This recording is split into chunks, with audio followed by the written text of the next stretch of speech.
Cześć! Witamy w podsumowaniu naszej długiej, pierwszej wspólnej podróży rowerowej, ale nie tylko, do Azji Centralnej albo do Mongolii. Zależy, jak na to patrzeć. Miało być do Mongolii. Nie udało się. Wiecie, bo pewnie oglądaliście i pewnie z przyjemnością też obejrzycie to podsumowanie, które dla Was przygotowaliśmy. Tak. W sumie przez 2,5 roku mniej więcej co tydzień, prawie co tydzień w sobotę wydaliśmy jeden odcinek z tej podróży tutaj na kanale i teraz w końcu się skończyła. Na kanale podróż trwała dłużej niż w rzeczywistości. Mogliście długo to oglądać, ale niestety skończyło się, więc czas na podsumowanie. Opowiemy teraz krótko, co to było za podróż dla tych, którzy już nie pamiętają po 2,5 roku. Ile wydaliśmy w tej podróży, jak udało się to zrobić tak tanio i w ogóle jak to wszystko zrobiliśmy. Oczywiście, słuchajcie, jak tanio, no to z naszej perspektywy może jest ktoś, kto zrobiłby to jeszcze taniej. Ale większość pewnie nie. Tak, myślę, że większość by może troszeczkę drożej, może w tej samej kwocie. No to co, jedziemy, tak? Tak, zacznijmy od trasy. Zrobiliśmy fajną animację i tutaj widzicie to, co wcześniej wymyśliliśmy. Trasy przez Europę, no to mieliśmy kilka wariantów i dopiero tuż przed podróżą wybraliśmy chyba tą środkową, a potem już no tam Słowacja, Węgry, Rumunia, Serbia, Bułgaria, Turcja, potem Gruzja, Armenia, Iran, Turkmenistan, Uzbekistan, Tadżykistan i potem Kirgistan. Tylko weźcie pod uwagę, że to był plan, jak to sobie wymyśliliśmy, jak chcemy jechać, ale w rzeczywistości, o czym powiemy za chwileczkę, nie wszystko się udało. Tak, no tak.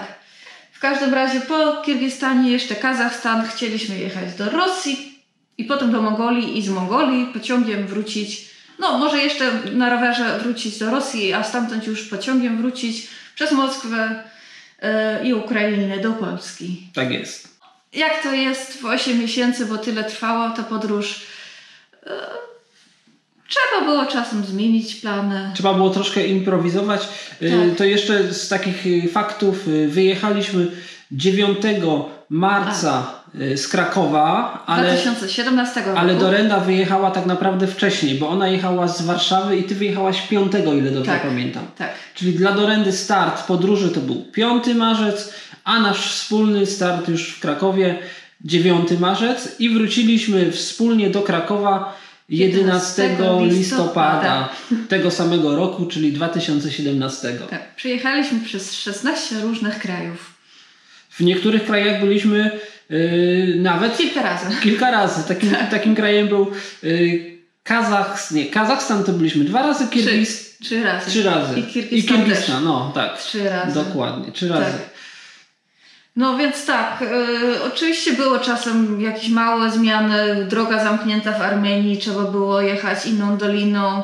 W Gruzji dojechaliśmy nie do tej wioski Achasopeli i potem trzeba było jechać gdzie indziej. No to takie zmiany to tak naprawdę w tej całej podróży nic nie znaczą, ale istotniejsze były 2 zmiany. Mianowicie trasę przez Turkmenistan i Uzbekistan.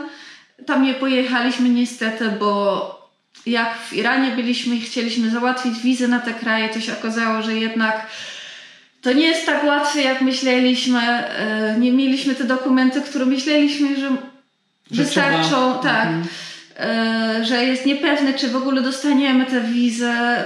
Jakbyśmy nie dostawali i już przy granicy, to byśmy mieli 1 dzień, żeby wyjechać z Iranu na drugi koniec tego dużego kraju, więc w końcu zdecydowaliśmy, że nie pojedziemy teraz przez te kraje, zrobimy to innym razem. Trochę nas rzeczywistość zmusiła do zmiany tych planów. Po prostu nie dostaliśmy, tak mówiąc najprościej, nie dostaliśmy w pierwszej kolejności wizy do Uzbekistanu, a skoro była jakaś tam szansa, żeby ją dostać, wiązało się to z oczekiwaniem 2 tygodni, a i tak nie mieliśmy gwarancji, że mając już wizę uzbecką dostaniemy tak zwaną wizę tranzytową przez Turkmenistan. Tak. Tam jest bardzo duży procent odmów. Dla nas krajem tranzytowym byłby Turkmenistan, a krajem docelowym Uzbekistan. I nie mielibyśmy 100% gwarancji, że dostaniemy ten tranzyt. Dlatego troszeczkę asekuracyjnie, ale myślę, że tak naprawdę rozsądnie byliśmy zmuszeni do zmiany planów. O czym też oczywiście w którymś tam odcinków, jak jesteśmy w Iranie, opowiadamy. Tak. W każdym razie z Iranu wróciliśmy na zachód do Azerbejdżanu i stamtąd przepłynęliśmy przez Morze Kaspijskie do Kazachstanu. A właśnie ta mapka, którą tutaj widzicie, w opisie znajdziecie link do Google Maps i tam możecie wszystkie szczegóły oglądać. Możecie sobie ją powiększać. Tak, no spróbowaliśmy jak najdokładniej zaznaczyć wszystko na mapie, zwłaszcza w Europie. Pierwsza trasa z Warszawa-Kraków to już nie pamiętałam, to się nie zgadza na pewno. Potem jak najbardziej dokładnie, ale jakieś szczegóły mogą być niepoprawne. Czasem jakiejś kawałek drogi nie było na mapie w Azji, więc trzeba było trochę inaczej zaznaczyć. I oczywiście w podróży powrotnej, jak jechaliśmy pociągiem, to też nie wszystko się zgadza, bo na mapie jest drogami zaznaczone. Ale ogólnie wiadomo, o co chodzi. Tak, ogólnie mniej więcej tak to było w rzeczywistości. Tak, więc jak widzicie, czerwona linijka to jest to, co planowaliśmy, a niebieska to jest to, co zrobiliśmy w końcu. No i co? I druga zmiana, taka większa, no to niestety nie udało się dojechać do Mongolii, bo oczywiście jak to w podróży było kilka powodów, dla których przeciągnęła się ta podróż i myślę, że takim decydującym to jednak było to, że musieliśmy miesiąc czekać na wizę do Rosji dla Dorendy. Akurat to było w Alma-Acie. Tak. No ale nie było szans, żeby to przyspieszyć. Tak. I te 30 dni... Przez to już zima się zaczynała powoli, jak dojechaliśmy do granicy z Rosją, Kazachstan-Rosja. I nie wydawało się nam, że to jest mądre, żeby jeszcze pojechać przez Altaj i do Mongolii w tej porze roku, że to już jest za późno. Więc nie pojechaliśmy tam. Od tej granicy jechaliśmy tylko jeszcze na północ, a potem już zaczęliśmy wracać na zachód. Plan był, żeby wracać pociągiem, ale jak widzieliście w tych ostatnich filmikach, w końcu zrezygnowaliśmy na rzecz super autostopa. Tak. Zupełnie to była również spontaniczna decyzja, jak dużo różnych decyzji spontanicznych. No to już jest, słuchajcie, jeśli planujecie coś na 8 miesięcy, to nie da się tego niestety zaplanować w 100%. A myśmy się też tak, jak dogadywaliśmy się na ten wyjazd, to też tak troszkę planowaliśmy, żeby to było trochę spontaniczne, że nie wszystko musi być zaplanowane od A do B. No nie, to lepiej tylko, bo to by dało tylko stres, bo musimy to tak zrobić. A jak możemy robić co chcemy, no to zawsze jakoś wyjdzie. To co z pieniędzmi? Czy to... Nie, najpierw transport. Najpierw transport. Bo jak już mówimy, był kawałek stopa, były pociągi, były rowery oczywiście, bo to tak jednak była podróż rowerowa w zasadzie. Jeszcze w Kirgistanie zrobiliśmy trekking, więc pieszo szliśmy. To co, pokażemy tą planszę, tak? I był prom, tak. Więc tutaj widzicie ładnie pokażone jak... Na wykresie właśnie. Kołowym. Ile przejechaliśmy, jakim środkiem transportu. I się okazuje, że więcej przejechaliśmy stopem niż na rowerze. Stopem aż 13 200 km w przybliżeniu co daje 47% całej trasy, tak, a rowerem tylko 12 114, to jest na moim liczniku, więc Maciek jeszcze mniej. Ale z kolei na rowerze jechaliśmy najdłużej. Tak, więc czasowo, jak patrzeć na to, co robiliśmy najwięcej, to jednak była to podróż rowerowa. No, myślę, że pieszo tak koło 75 km przeszliśmy. Prom przez Morze Kaspijskie to jakieś 550 km i pociągami niecałe 2000. Niecałe 2000. Trudno powiedzieć dokładnie, ile to było, ale coś takiego. Bo w sumie pociągami jechaliśmy 3 razy. Pierwszy raz w Kazachstanie, drugi raz w Rosji i trzeci raz na Ukrainie. Tak, dokładnie. I mieliśmy jechać transsyberyjską, ale tak jak powiedziałem, zrezygnowaliśmy z tego. Tak. Teraz noclegi. Potem dopiero koszty. Dobra, tak się mówiliśmy. Noclegi to jest ciekawe. Ile w sumie dni? Ile dni? Tego to jest niepodsumowane? Tutaj nie mam podsumowane. 8 miesięcy. 8 miesięcy. Liczcie sobie, ile to jest. Mniej więcej. W każdym razie najwięcej nocy spaliśmy pod namiotem na dziko. 49 nocy. I od razu mówię, że jak się umawialiśmy, to zakładaliśmy, że będziemy bardzo często, bardzo dużo nocować na dziko. Tak zwane nocowanie na dziko pod namiotem, w jakichś szałasach. No tu akurat tylko pod namiotem, bo na dziko nocowaliśmy jeszcze 19 nocy, ale już bez namiotu, bo po prostu była dobra pogoda i rozłożyliśmy po prostu tak pod gołym niebem. Poza tym 8 nocy nocowaliśmy pod namiotem, ale już na terenie prywatnym, u kogoś w ogrodzie na przykład, gdzieś tam, gdzie pytaliśmy w sadzie, w różnych miejscach, gdzie pytaliśmy, czy tam można namiot rozbić. Czyli nie na dziko, ale pod namiotem. Tak, więc na dziko to może też liczyłam jakiś sad, gdzie nie wiedzieliśmy, czyj to jest i tak. I jeszcze 8 nocy nocowaliśmy tak samo na terenie prywatnym, gdzie pytaliśmy, ale bez namiotu. To chyba było najczęściej na przykład w Tadżykistanie, czy gdzie mieli takie... To się nazywa tapczan. Tapczan to nazywają po rosyjsku. Taka platforma, na której siedzą, jedzą i też można tam się położyć i spać. I w ogrodzie na przykład często takie mają.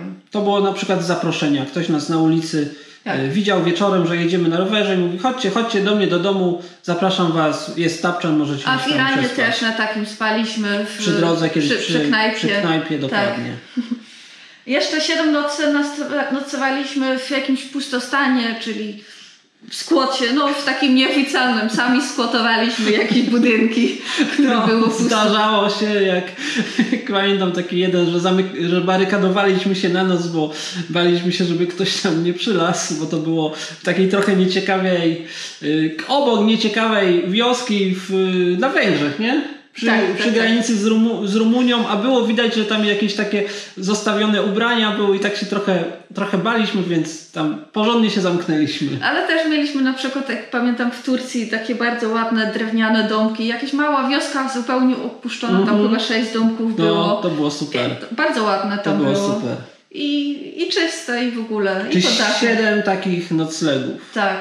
Potem, źle mówiłam, najwięcej nocy to było 62 nocy, u znajomych spaliśmy. Gościna u znajomych, 62 noce. Najwięcej. I możecie zapytać, skąd ci znajomi? No i najczęściej to byli, może nie wszyscy, ale to było dużo znajomych, których ja już wcześniej poznałem, będąc, bo ja już wcześniej byłem chyba 2 lub 3 razy w Tadżykistanie. I po prostu miałem tam już troszeczkę... nie tylko w Tadżykistanie, bo... W Kirgistanie też. Tak, w Kirgistanie, w Kazachstanie oczywiście też. Tam u tych ludzi najczęściej jedną noc, parę razy, 2 noce zostaliśmy. W Moskwie, na Ukrainie. Ale w Moskwie i na Ukrainie. W Moskwie cały tydzień, na Ukrainie, w Kijowie chyba 6 dni czy 5 dni zostaliśmy u Jury. W Gruzji u mojej koleżanki Katy spaliśmy też kilka 4 nocy. dni chyba. I w Oradei. Tam tylko jedna noc. Było też trochę znajomych, których znaliśmy po prostu z innych. Także warto mieć znajomych na całym świecie, bo wtedy po prostu fajnie do kogoś przyjechać do domu, bo jest taka namiastka, jakby się do swojego domu wracała. Jak to jest jakiś dobry znajomy, no to od razu można tam po prostu, jeśli jest potrzeba, to umyć, zrobić jakąś reparację roweru, przede wszystkim pogadać, odnowić tą przyjaźń. To jest właśnie najfajniejsze w tym wszystkim. Tak. Nawet nie u wszystkich spaliśmy, bo na Pamirze mieszkali tak gęsto, że było tak, że gdzieś tam w ciągu dnia na herbacie byliśmy u jednego, a potem jeszcze dojechaliśmy do drugiego, bo to wszystko tak blisko było, że nie byłoby sensu u każdego nocować. Czyli 62 noce u znajomych, nieźle. Tak. Potem 41 nocy u gości u nieznajomych. U nieznajomych. Ja słabo to widzę, bo mamy takie światełko nad kamerą, w które cały czas patrzę. U nieznajomych, czyli to byli ludzie, którzy po prostu tak przy drodze nas zaprosili. spontanicznie. Przyjechaliśmy w Jerewanie na przykład. Gość się zatrzymał w samochodzie i pytał, czy jesteśmy z Polski chyba, nie? No. Tak chyba to było, czy to zapraszam. Jakieś słowo, czy... I zaprosił. No i dużo tak. Albo ludzie stali przy drodze w ogrodzie, pomachali, dzień dobry, krótka rozmowa i zaproszenie. Różnie to było. Czasem trwało trochę dłużej, ale tam, zwłaszcza w azjatyckiej części podróży, ludzie są tacy gościnni, że takich okazji było dużo. Nieraz było tak dużo, że nie mogliśmy skorzystać ze wszystkich. Tak, a czasem nie chcieliśmy bo potrzebowaliśmy też trochę spokoju. Odpoczywać. Ciszy, a nie w rozmowach do późnych godzin nocnych, bo to tak najczęściej bywa. Ty jesteś dla kogoś atrakcją, ktoś cię zaprasza, dla ciebie to jest dla ciebie to jest bardzo miłe, bo możesz tam się ogarnąć, ale my nikt nie wymagał od nas, żebyśmy za to płacili, ale zawsze jest jakaś taka umowa, oczywiście niepisana, więc myśmy musieli świadczyć taką usługę rozrywki, że tak powiem. Najprościej. Co oczywiście dla obu stron jest bardzo miłe, bo myśmy poznawali ich kulturę, oni poznawali naszą kulturę, więc była jakaś tam wymiana. Tak, to było bardzo fajne. Potem 23 noce mieliśmy zaproszenie w jakimś innym pomieszczeniu. Nie u ludzi w domu, na przykład w garażu przy piekarni, czy... jakie to było jeszcze? Obok restauracji w jakimś tam, pod jakimś daszkiem. Pod jakimś zadaszeniem, tak. Takie różne miejsca, gdzie po prostu...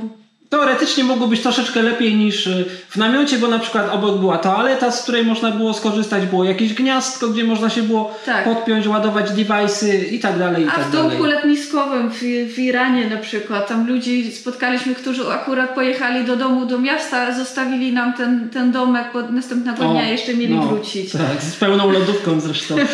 Z jakami, wszystko było. I z zezwoleniem na korzystanie. Tak. Też spaliśmy 23 noce u ludzi z Couchsurfing albo Warm Showers. To pewnie wiecie. To było wcześniej załatwione przez internet u ludzi, którzy zgłosili się na tych platformach, że chcą przyjmować gości, którzy podróżują. Tak. 5 nocy w drodze albo obok, czyli na przykład w pociągu, w ciężarówce, na promie albo tuż obok ciężarówki też, kiedy spaliśmy po prostu na parkingu na asfalcie. W Kazachstanie było ciepło. Tak. I w końcu jeden płatny nocleg był w Batumi. W Batumi. W Gruzji. Turystyce, nie? Tak, najtańszy nocleg z Booking.com. Ile to kosztowało? 20 zł? 20 zł od osoby, tak, jakoś bardzo tanio i myślę, że tak naprawdę, bo myśmy dostali 3 litry wina w tej cenie, więc że za nocleg nie zapłaciliśmy, kupiliśmy sobie 3 litry wina. Tak. Więc takie było noclegi bardzo różne, ale ogólnie bardzo tanie i to jest, myślę, że jeden z najważniejszych powodów, dlaczego udało nam się tę podróż za tak małe pieniądze bo wyobraźcie sobie, że na przykład każdy nocleg, powiedzmy, jest to przysłowiowe 20 zł albo 30 zł, bo takie są mniej więcej ceny. Albo chociażby co druga noc. To suma by się zrobiła duża. Tak. Więc dzięki gościnności. Tak, tych wszystkich ludzi, którzy nas zaprosili do swoich domów, oni tak naprawdę nam załatwili kawałek tej podróży po prostu. Byli naszymi pierwszymi sponsorami. Tak można powiedzieć. Więc jeśli ktoś ogląda, to bardzo dziękujemy. Bardzo dziękujemy. Tak. I co dalej tam mamy? Ale główne koszty to jednak, które zostały, to jedzenie. Też ci ludzie, u których nocowaliśmy, często nas jakieś tam kolacje czy śniadanie. Dostawaliśmy żarcie na drogę. Też bywało, tak. Ale dużo też kupowaliśmy jedzenie normalnie w sklepie albo parę razy też w jakiejś knajpie czy w fast foodzie i to był główny koszt tej podróży. Ale w knajpie nie za często. Zazwyczaj to było po prostu lokalne jedzenie, bazarki, sklepy spożywcze, ale też próbowaliśmy, żeby tak, jesteśmy w jakimś takim egzotycznym kraju, więc też próbowaliśmy czegoś, co na przykład nie robi się w domu, czyli na przykład w Kirgistanie samsa, takie coś bardzo dobrego z tandyra, czyli z takiego tandori, z takiego pieca w kształcie, one są różne, ale taki gliniany piec i się po prostu te samsy przylepia do ścianek, a w środku jest bardzo dobre, bo jest mięso i taki rosołek jakby się robi. No. Może być pikantna, może być mniej pikantna, generalnie bardzo, bardzo smaczna. No. I różnie inne takie lokalne rzeczy. Oczywiście trzeba to spróbować od czasu do czasu w takiej podróży, więc takie rzeczy od czasu do czasu kupowaliśmy, ale dużo sami gotowaliśmy i kupowaliśmy po prostu w sklepie jakiś chleb, makaron, warzywa, ser. Tak, dużo. Zależy co było. W różnych krajach różne rzeczy kupowaliśmy. Gotowaliśmy. Mieliśmy kuchenki, mieliśmy całe zaplecze takie kempingowe, żeby być niezależnym. Tak. Jakby nie było takiej opcji, że na przykład ktoś nas zaprasza albo nie chcemy, jesteśmy gdzieś w jakimś odludnym terenie, to zawsze mogliśmy gotować. Zresztą ja wziąłem na sam początek też troszeczkę żarcia z Polski. Aha. To nie jest wliczone w cenie. To nie jest wliczone, ale to też nie było drogie. No nie, dlatego właśnie to wziął. Ale było smaczne, bo na przykład było bardzo dużo musli. Tak. Które idealne daje śniadanie. Tak. Czy w ogóle już mówiliśmy, ile razem wydaliśmy na to wszystko, czy nie? No właśnie, myślę, że to jest ten moment. Okej, no to powiedz. Słuchajcie, razem na to wszystko wydaliśmy, można powiedzieć, ja to mam przeliczone na euro, że to było 1500 euro na dwoje, czyli na złotówki, po tamtym kursie mniej więcej się to przekłada na 3000 złotych na osobę. Za 8 miesięcy. Czyli sami widzicie, że moim zdaniem jest to niedużo. Ja już nie pamiętam, jakby to przeliczyć na dniówki, ile to wychodzi, ale to nie była duża kwota. Kiedyś to wszystko obliczyłam, ale jakoś zgubiłam to i już nie wiem dokładnie, bo dlatego też nie wiemy dokładnie, ile wyszło, ale coś w tym stylu. Natomiast słuchajcie teraz, w tym wszystkim zawierały się takie rzeczy jak na przykład wizy, co na jedną osobę stanowiło koszt 925 zł. Mniej więcej. Co mniej więcej daje 31% budżetu, czyli 1/3 poszła na wizy. Tak. Czyli zostało te 2000 zł, z czego $70, czyli 260 zł to był prom przez Morze Kaspijskie i pociągi mniej więcej... Mniej niż 200 zł. Wydaje mi się.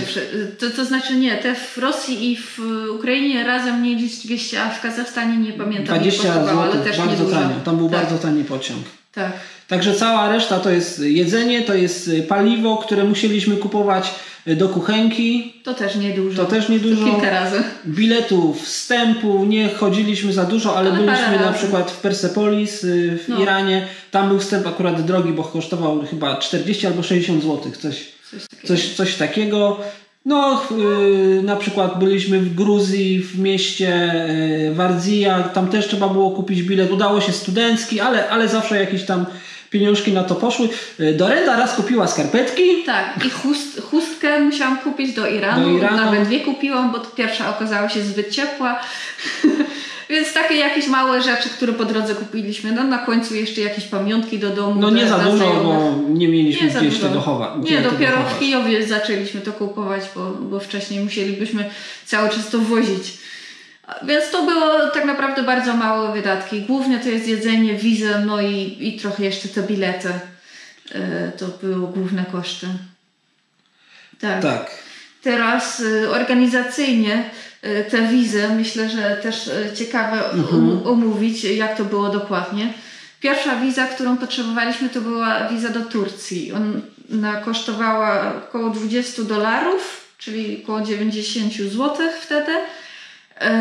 I już przed wyjazdem z domu załatwiliśmy ją, bo to jest e-wiza, to normalnie w internecie można załatwić, nie trzeba jechać do ambasady. Najprostsza rzecz, stronka, formularz, przeciągnąć kartą, wydrukować. To jest też jedyna wiza, którą wcześniej załatwiliśmy. Byliśmy w miarę pewni, że do tej Turcji dojedziemy i kiedy mniej więcej. Reszta już była tak daleko, że nie wiedzieliśmy, czy po drodze coś się stanie, czy nie zmienimy planów, czy... No po prostu woleliśmy to załatwić po drodze też, dlatego że jak już masz parę miesięcy wcześniej zaplanowane, że wtedy i wtedy trzeba być w tym kraju, to daje stres i trzeba się spieszyć albo zwolnić. Nie zawsze da się załatwić wizę na dużo wcześniej, bo na przykład w niektórych państwach wizę można tylko na 3 miesiące to też wcześniej załatwiać. Tak. Więc następną wizę to była ta do Iranu. Załatwiliśmy dopiero w Gruzji, w Batumi. Ona kosztowała 75 euro, czyli 322 zł mniej więcej. I na nią czekaliśmy około 10 dni. Tak, czy 2 tygodnie? Coś w tym stylu. Coś w tym stylu. Czyli pojechaliśmy do konsulatu w Batumi, złożyliśmy wszystkie dokumenty, potem podróżowaliśmy po Gruzji i wróciliśmy do Batumi. Stopem. Tak. Bo rowery zostawiliśmy jakby na trasie, żeby nie jeździć tam i z powrotem. Gruzja jest bardzo górzysta, więc to byśmy stracili niepotrzebnie czas. Tak. I tam w Batumi akurat była taka możliwość, żeby to tak zrobić, bo chyba... Tak, bo gdzie indziej tam jest taka procedura, może teraz to się zmieniło, że trzeba było uzyskać jakiś taki specjalny numer, a w Batumi przez internet i ten system nie wszędzie, cały czas chyba nie działa. A w Batumi po prostu konsul wydawał, trzeba było tylko chwilę odczekać i płaciło się tylko i wyłącznie za wizę, już nie trzeba było żadnych pośredników. Zaproszenie nie trzeba było mieć, tylko trzeba było mieć rezerwację w hotelu czy w hostelu i podać numer pokoju. Którą można było później anulować. Dokładnie. I to wszystko, słuchajcie, robiliśmy po prostu na telefonie. No. Tak. Chociaż komputer jeden mieliśmy, ale takie drobne rzeczy to na telefonie. Tak. Potem jak już byliśmy w Iranie i zmieniliśmy trasę, plany, to załatwiliśmy wizę do Azerbejdżanu w internecie. To też jest e-wiza, to jest bardzo proste. Chyba 3 dni się czeka maksymalnie. Tak, dostaliśmy chyba na drugi dzień. Tak samo bez żadnych formalności, bez żadnych zaproszeń, bez niczego. Tylko trzeba zapłacić $24, wtedy przynajmniej. Czyli około 88 zł. Tak. I wtedy długo mogliśmy jeździć bez wizy. Następna była do Tadżykistanu. Tak samo przez internet załatwiana. Tak. Na szczęście można, bo inaczej trzeba by w jakimś konsulacie znowu załatwiać. To zawsze przedłuża trochę czas. Tak. To jednak była droga wiza za $70. Wszystkie dolary amerykańskie. Czyli 266 zł. Tak. I długo trzeba było czekać? Chyba dłużej niż... Bo to chyba była taka prawdziwa wiza w sensie, że chyba ktoś tam coś sprawdzi i potem wydaje. To nie wraca automatycznie. Tylko tutaj od razu ja wam jeszcze powiem, że ta cena była powiększona o $10, bo od razu z tą wizą dostaliśmy tak zwaną przepustkę na obszar górny badaczański obszar, czyli tak zwany Pamir. Czyli tam, gdzie najbardziej chcieliśmy jechać. Tam przy granicy, nie? Tam przy granicy. To trzeba mieć specjalne pozwolenie. Przy granica z Chinami, granica z Afganistanem później. Tak, dokładnie. No i ostatnia wiza, która w końcu była potrzebna do Rosji. Której się nie da załatwić. Nie było wtedy możliwości załatwić elektronicznie. Teraz wiem, że to się ma zmienić. Może się już zmieniło. Tak. Teraz są w ogóle inne czasy. Tak, ale załatwiliśmy to w Almacie. W konsulacie. Zresztą bardzo pomocni byli, bo już wcześniej do nich napisałam maila z pytaniami i bardzo, bardzo dobre, jasne odpowiedzi dostawałam. Wszystko, no nie spodziewałam się nawet, że odpiszą, ale myślałam, spróbuję i dostałam i bardzo dobrze, bo dzięki temu wcześniej wiedzieliśmy, że trzeba będzie czekać 30 dni na tą wizę. I mogliśmy zaplanować jakoś... Zaplanować, jak to zrobimy, bo w Kazachstanie też tylko 30 dni mogliśmy zostać i dlatego musieliśmy złożyć dokumenty, wyjechać z kraju, wrócić i wtedy znów 30 dni zaczęło się liczyć i zdążyliśmy odebrać i wyjechać z kraju. Tak. Dlatego 3 razy. No wcześniej już byliśmy i to był drugi, trzeci raz. I wtedy właśnie pojechaliśmy, żeby wyjechać z Kazachstanu. Wzięliśmy tylko plecaki, które się pożyczyliśmy i pojechaliśmy sobie do Kirgizji w góry. Tak na trekking. Na trekking. Pieszy. Tak, dokładnie. Odpocząć trochę od rowerków. Więc ta wiza kosztowała, jeśli dobrze to znalazłam, 1967 rubli, czyli no nie wiem ile złotych i jeszcze 12 euro zapłaciliśmy za voucher. Za voucher i jeszcze jakieś ubezpieczenie. No to tutaj czegoś brakuje. Nie, bo wiza powinna kosztować około $25. plus drugie $25 za voucher i za zaproszenie, czyli łącznie około $50. Tak to się mniej więcej liczy. To ja zapomniałam te vouchery tutaj w obliczeniu. I słuchajcie, i ta wiza była, bo było pytanie, kiedyś ktoś pytał w komentarzu, to była jednokrotna wiza turystyczna ważna 30 dni. Tak. Tylko że liczona od dnia wydania, czy od... Tam się deklarowało datę wjazdu. Tak, dokładnie. Czyli ona nie była jakby...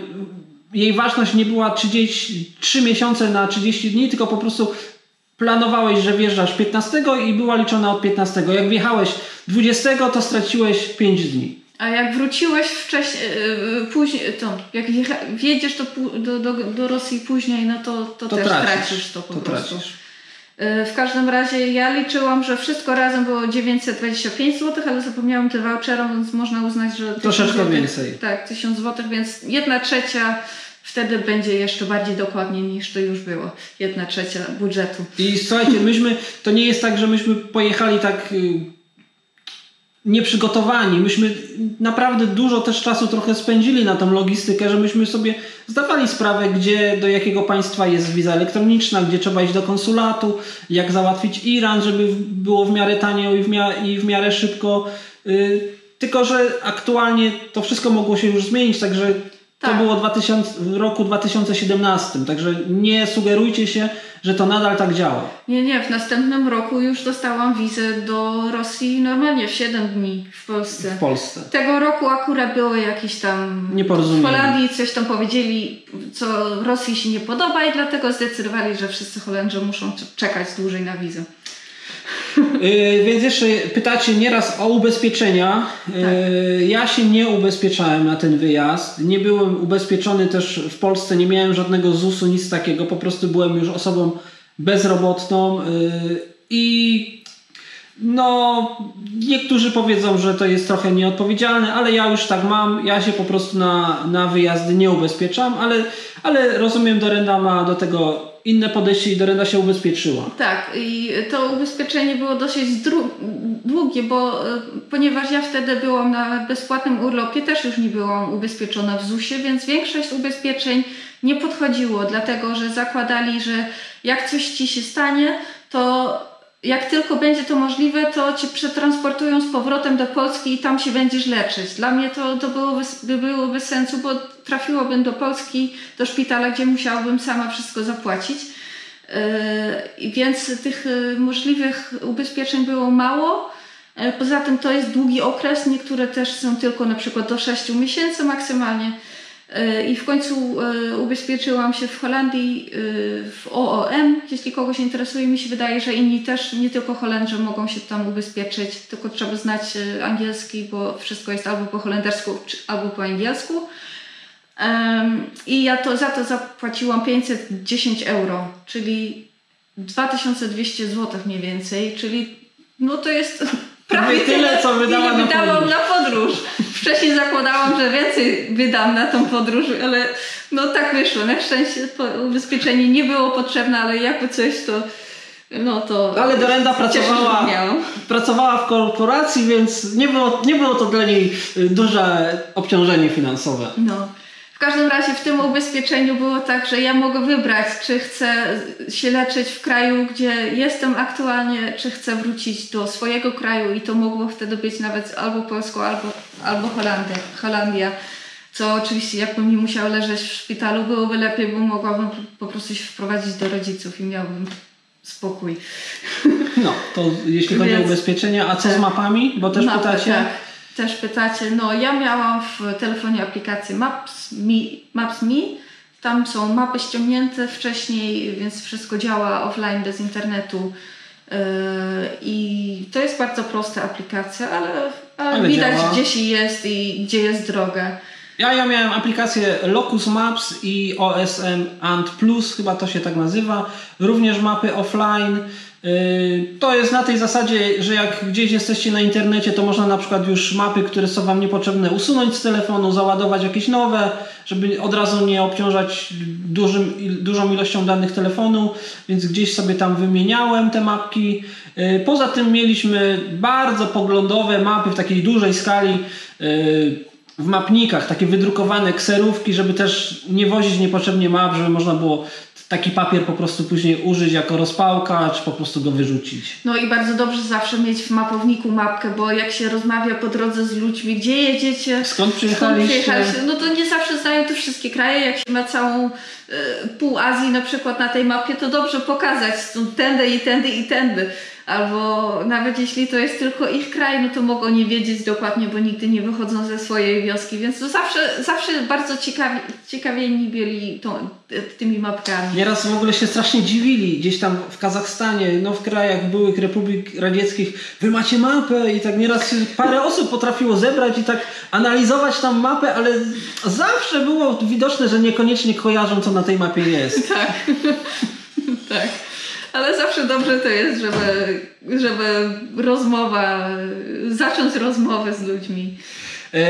Słuchajcie, sprzęt, na którym jechaliśmy, nasze rowery który używaliśmy do gotowania, do takie sprawy kempingowe, tak samo tego tutaj nie wliczamy, ponieważ to są rzeczy, które już mieliśmy, które są nie tylko, na tą jedną podróż, wcześniej, to nie tylko na tą jedną podróż. Jakieś ubrania, kurtki, rzeczy przeciwdeszczowe. Po prostu używamy ich na co dzień. Oczywiście coś się zużyje, wymieniamy, ale tego jakby nie liczymy. Natomiast oczywiście, jeśli ktoś z Was by chciał zacząć, wystartować od zera, no to musi wziąć pod uwagę, że dobrze przygotowany rower, dobrze zgromadzony ekwipunek, przede wszystkim to nie dość, że to kosztuje, no to trzeba też wiedzieć, jak się tym wszystkim posługiwać. Tak. No ale trzeba, nie wszystko musi być drogie, ale zawsze trzeba coś na to wydawać. Co najmniej trzeba mieć rower, namiot, śpiwór, karimata czy coś takiego i kuchenkę i rzeczy do gotowania. No to jest minimum takich rzeczy, które można nie mieć, ale trzeba mieć. I przynajmniej raz trzeba pójść na jakąś łąkę, przyrodę, do lasu, na polanę i to rozłożyć, czy tam dojechać rowerem i sprawdzić, czy nam to wszystko działa. Tak. Czy na przykład namiot nie ma połamanych pałąków. Zdarza się. Czy wiesz w ogóle, jak go rozstawić? Oczywiście jak masz dużo pieniędzy i chcesz jechać w teren, gdzie zawsze jest jakaś cywilizacja, to można jechać bez kuchenki, bez namiotu. Ale w taką podróż, jak my pojechaliśmy, to nie polecam, bo jednak są odcinki, gdzie nie ma cywilizacji. Nie znajdziesz tam ciepłego jedzenia, nie znajdziesz noclegów, więc jeśli chodzi o ekwipunek, to mieliśmy jakby dwa niezależne zestawy, ponieważ myśmy się wcześniej dobrze nie znali przed wyjazdem. To był nasz pierwszy wspólny wyjazd i jedynie umówiliśmy się przez internet. Zresztą gdzieś o tym opowiadamy, jak się poznaliśmy, jak w ogóle doszło do tego wyjazdu i nie wiedzieliśmy tak naprawdę, czy cała ta podróż będzie wspólna, więc byliśmy gotowi na to, żeby w dowolnym momencie się rozdzielić i na przykład pojechać sobie swoimi drogami, ale na przykład umówić się za tydzień i spotkać się znowu. Tak. Więc mieliśmy 2 namioty, mieliśmy 2 kuchenki, 2 zestawy naczyń, garnków i tego wszystkiego, co jest człowiekowi potrzebne. Tak. Teraz jakbyśmy jechali, to już byśmy na przykład wzięli tylko 1 namiot, 1 kuchenkę, no bo wiadomo, nie trzeba dublować, no chyba, że się boisz, że coś ci się zepsuje, no to backupowo tak, można, ale... No, tak, ale takie rzeczy raczej 1 wystarczy. Dorenda, 38 minut gadania, to więc... wystarczy. A jeszcze mieliśmy opowiadać, gdzie są najbardziej gościnni ludzie i najlepsze jedzenie i tak dalej, ale no niestety będziecie musieli oglądać całą serię, jeśli chcecie się dowiedzieć o tych takich rzeczach. Albo napiszcie w komentarzu, jeśli chcecie, to jeszcze coś dogramy, bo to nie musi być tak, że nagle skończymy, zrobimy ostatni odcinek, nie będzie już nic więcej mówione na ten temat. Jeśli chcecie, to możemy zrobić jeszcze drugą część podsumowania, gdzie właśnie pogadamy tak bardziej od strony podróży, już takiej, gdzie co zobaczyliśmy, gdzie nam się podobało, no bo tu było bardzo technicznie teraz. Tak, no tak, bo całą resztę to już widzieliście, to są te przygody, co wszystko, co się wydarzyło, no to nie wszystko nagraliśmy, bo to się nie da, ale... Nie dało się wszystkiego. Ale dużą część widzieliście. Także słuchajcie, pojawi się jeszcze odcinek taki może ostatni, może przedostatni, jeśli byśmy właśnie dograli to, o czym teraz mówimy, jak Dorenda zwiedza okolice Krakowa. Tak, może nawet już był w zeszłym tygodniu, zależy w której kolejności zamieścimy. Tak, dokładnie, jeszcze nie wiemy, więc może już to widzieliście. O właśnie, dobrze, Darena jest czujna. No dobrze, to na zakończeniu ja chcę Wam podziękować, że oglądaliście, bo ja wiem, że są ludzie, którzy po 2 razy wszystko oglądali, którzy w ciągu tygodniu wszystko oglądali, bo takich to zaciągnęło, którzy po prostu przez 2,5 roku co tydzień oglądali. Ja Was podziwiam, bo nieraz mi się zdarza, że widzę jakiś ciekawy vlog podróżniczy, oglądam parę odcinków, a potem już mi się nie chce albo no jakoś przestaje. Ja wiem, że jest bardzo dużo ludzi, którzy nas od początku do końca śledzili. Oglądali, pisali komentarze, lajkowali. Szacunek za to. Bardzo dziękujemy. I to jest super wiedzieć, że tak Wam się spodobało. Ja też oczywiście za to bardzo dziękuję, ale również Was trochę przepraszam, bo to był tak zwany nasz pierwszy raz, czyli pierwszy raz mieliśmy kamerę, pierwszy raz uczyliśmy się, jak używać tego selfie sticka, jak trzymać, żeby nas było widać, co mówić, żeby było interesujące. Nie zawsze wychodziło nam to w 100%, także nie jest idealnie. I tak samo na pierwszych vlogach, jak i do tej pory cały czas uczymy się montować, zlepiać historię, żeby to było lepsze, po prostu żeby się to fajniej oglądało. Mam nadzieję, że to co robimy teraz jest już na troszeczkę wyższym poziomie, tak się przynajmniej staramy, ale też nie chcemy stracić takiej swojej autentyczności i dużo rzeczy robimy spontanicznie. Tak. Jeszcze jedną rzecz chcę powiedzieć, jeśli nie macie dosieć, to mam jeszcze dla Was coś takiego. Ja pisałam przez całą tą podróż blog. Niestety jest po holendersku. Jak nie znacie, no to rzućcie tekst do translatora. Link znajdziecie w opisie pod filmem. Tam jest dużo więcej niż w naszych filmikach, bo no, filmik albo nagrałeś, albo nie nagrałeś. Jak nie nagrałeś, to tego po prostu nie ma. Nie wszystko można nagrać. To też. A jak ja wieczorem siadałam i pisałam, to mogłam wszystko napisać, co pamiętałam, a pod koniec dnia to zazwyczaj jeszcze pamiętałam. Nie zawsze. Więc tam są wszystkie ciekawe spotkania, wydarzenia, przygody i tak dalej. Macie ochotę, to przeczytajcie, ale bądźcie przygotowani, bo to jest bardzo długi tekst. No to żegnamy się z Wami. Tak. Oczywiście na kanale będą się różne rzeczy pojawiać. Jeśli tylko będzie można znowu podróżować, to ruszymy też, nawet dzisiaj o tym chwilę rozmawialiśmy, gdzie by można pojechać znowu, czy na rowerach, czy w jakiejś innej formie. Na pewno gdzieś pojedziemy. No teraz są po prostu takie nieciekawe czasy, że sami nie wiemy, jak się to wszystko dalej potoczy. Tak, i trudno planować. Ale kanału nie zamykamy, kanał działa. Są daily vlogi. Ja wiem, że też lubicie nas tak podglądać, jak nasze życie codzienne przepływa, co się dzieje, gdzie jesteśmy. Teraz w Holandii, może za chwileczkę będziemy już w Polsce. To wszystko w daily vlogach. No i oglądajcie. No i słuchajcie, jak możecie, no to dawajcie łapki w górę, subiki. No wiem, że już pewnie wszyscy, którzy to oglądają, to zasubskrybowali. Ważne są też udostępnienia. Jak macie jakichś znajomych, po prostu tam można z poziomu YouTube'a zrobić już takie udostępnienie albo naszych postów na Facebooku. Wtedy jest fajnie, wtedy się ta jakby sieć rozrasta.